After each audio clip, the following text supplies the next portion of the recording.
الطبيعي إن الحيوانات عندها الشجاعة الكافية عشان تدافع عن نفسها،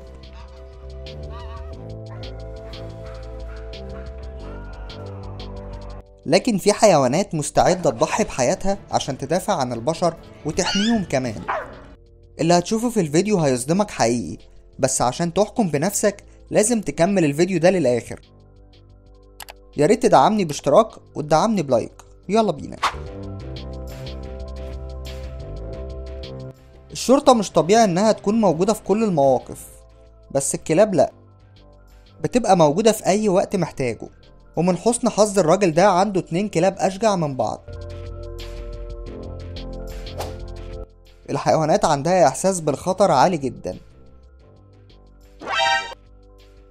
لدرجة إن الكلب ده حس بالزلزال في قبل الست دي. الزلزال ده كان بدرجة 6 ريختر، ولحسن الحظ إن الكلب صحي قبلها ونبهها. مين بس اللي قال إن القطط بتاكل وتنكر، بتدافع عن صحابها ضد أي حد؟ موقف يوضح لك إن الكلاب أوفى الحيوانات في العالم.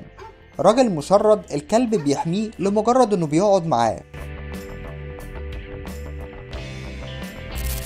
الراجل ده أغمى عليه فجأة، والإسعاف شالته في العربية، بس الكلب ده كان هيتجنن عشان يركب مع صاحبه وما يسيبوش، وفضل مصمم لحد ما ركبوه معاهم.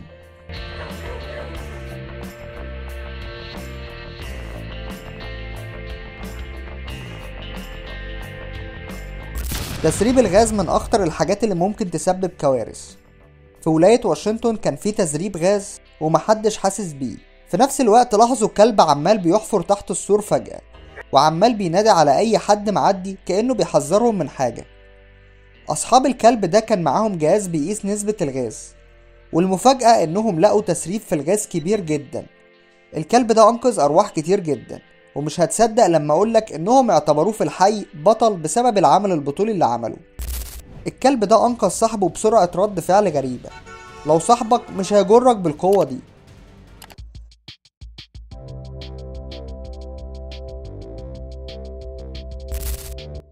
في روسيا دب كان بيهاجم طفل صغير معاه كلب، بس على مين؟ الكلب فضل يجري وراه بكل شجاعة عشان يبعده عن مكان الطفل وينقذه. كلاب الشارع دي ملهاش علاقة بالخناقة، بس ما عجبهاش الحال، وفضلت وراهم لحد ما سلكت بينهم بطريقة غريبة. المشهد ده مش موجود في الكرتون بس. في ورشة صغيرة راجل كل ما يصحى يلاقي حاجته متوضبة، فركب كاميرا مراقبة عشان يعرف السبب. الفار ده منظم أكتر من ناس كتير. المشاركة بتبقى حلوة عشان تساعد بيها الغير. القرد ده بيعلمنا المشاركة. الراجل الكبير ده أغمى عليه وما كانش معاه حد غير الكلب بتاعه. الكلب ما سابوش، ولما لمح حد فضل يجري عليه عشان يطلب المساعدة.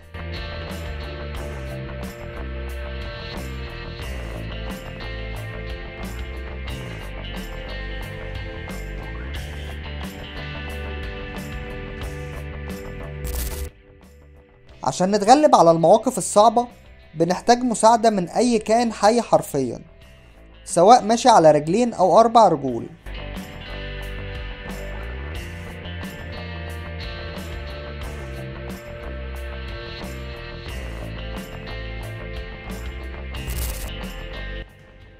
الكلب اتحول بسرعة البرق عشان يدافع عن صاحبته.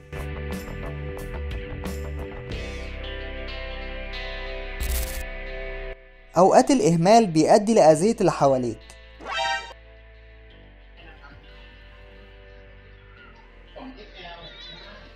القطة السوداء حاولت تساعد صاحبتها من زنقة الباب لحد ما لاحظ صاحب المكان.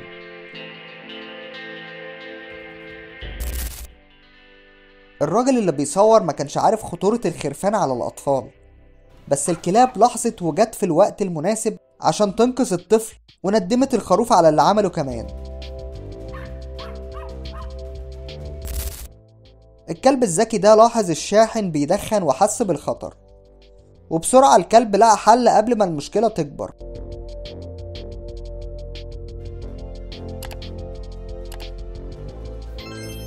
ايه الذكاء ده؟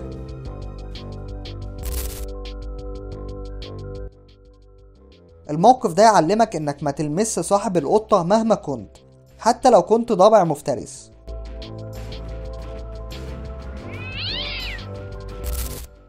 القصة دي مش عن حيوانات بتجري تنقذ حد. الديك ده اسمه سام، كان بيساعد الشخص ده عشان يتغلب على ألمه لفقدان صاحب عزيز عليه جدا، وده دخله في نوبة من الاكتئاب.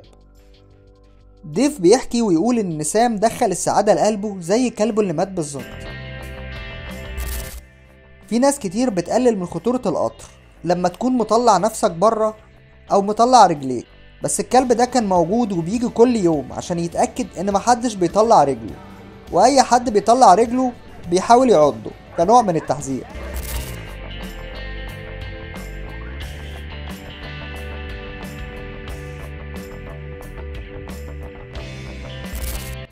الكلب ده فجأة اتحول لعامل انقاذ شجاع لما لقى ديك مزنوق في التلج وما هنش عليه يسيبهم.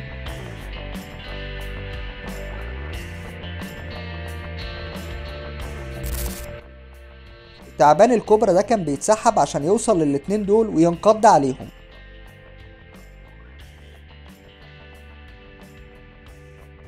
بس ما تقلقش مادام في كلب في البيت، كل مشاكلك محلولة. المشي بالليل بيخليك فريسة لأي عملية إجرام.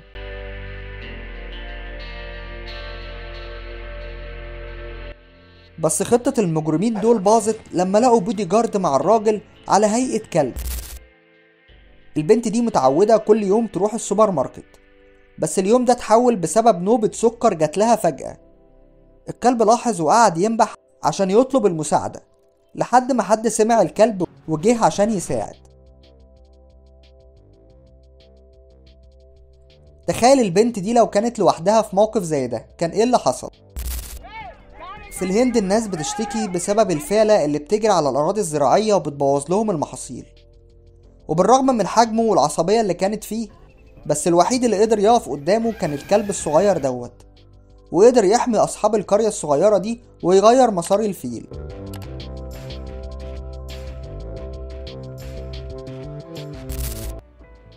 مهما كانت المشاكل والصعوبات اللي في حياتك، أكيد هتلاقي جنبك حد من صحابك اللي بيهون عليك، زي الحيوانات دي مثلا.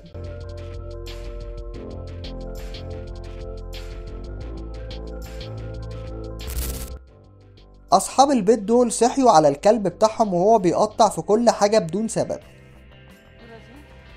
لما صحي صاحب المكان لاحظ وجود سيول قوية هتهد البيت، وصحى ابنه بسرعة عشان يسيبوا البيت ومعاهم الكلب. في الآخر تم إنقاذ حياة أصحاب البيت بسبب البطلة دي، بس للأسف ملحقتش تنقذ أطفالها الصغيرين، ولحد دلوقتي موجودة جنب البيت مستنية أطفالها. أثناء عملية إجلاء للسكان بسبب حريق، الحصان ده جري ناحية الحريق عشان يطمن على عيلته، ولما اطمن عليهم خدهم وهرب.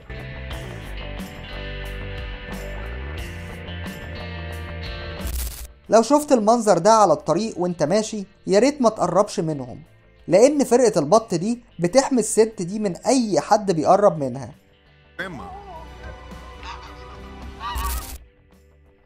حياة الناس اللي فاقدين البصر أسهل مع كلب زي ده جنبهم.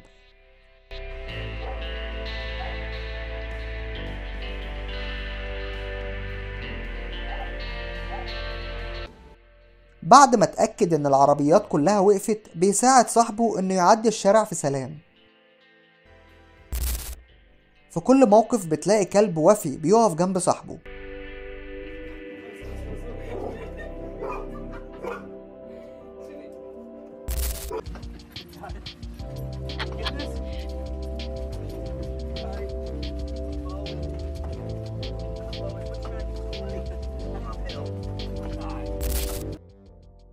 الحرامية دايما بيستنوا أصحاب البيت يمشوا عشان يسرقوا براحتهم، وكانت خطتهم ماشية كويس لحد ما لقوا كلب جوه البيت. خطتهم باظت في ثانية. كل أم مستعدة تضحي بنفسها عشان أطفالها. الأم دي عدت نهر عميق عشان تقدر توصل لأطفالها.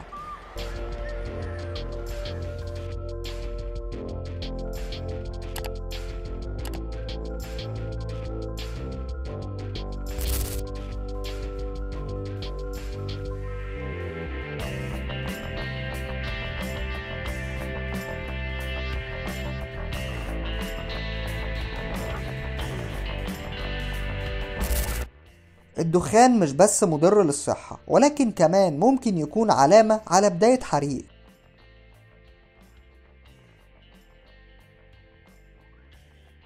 أنا مش مصدق اللي أنا شايفه، بس الكلب تقمص شخصية عمال الإطفاء وشغل المية بطريقة ذكية. القطة دي شغالة مربية للطفلة الصغيرة دي وخايفة عليها بطريقة غريبة كأنها أمها. حمامات السباحة المغلقة ممكن تسبب في موت الكلاب الصغيرة زي الشواوا، ولكن الكلب البيتبول الشجاع ده أنقذ الموقف.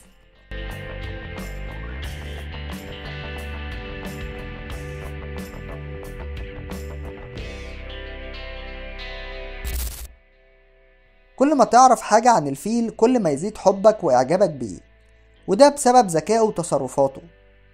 في الموقف ده طفلة وقعت فردة من الحذاء بتاعها جوه قفص الفيل، والفيل ما كدبش خبر ورجعه لها. الأطفال دي نسيوا الوقت وهم بيلعبوا، والكلب ده أنقذهم من إنهم يتعاقبوا. الصراحة ما شفتش أجدع من كده.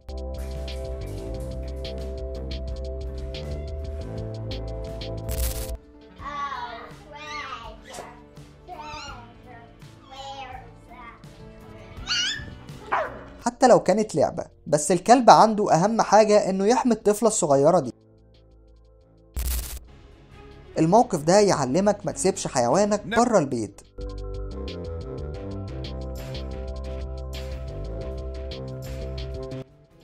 لأن ده ممكن يحصل، بس لحسن حظ الكلب إن عنده صاحب شجاع.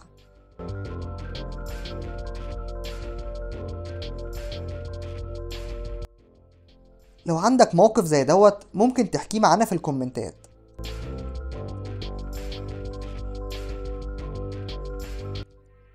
وسؤال حلقة النهاردة: ايه هو أسرع كائن بحري؟ واللي هيجاوب هنذكر اسمه في الحلقات الجاية. سلام.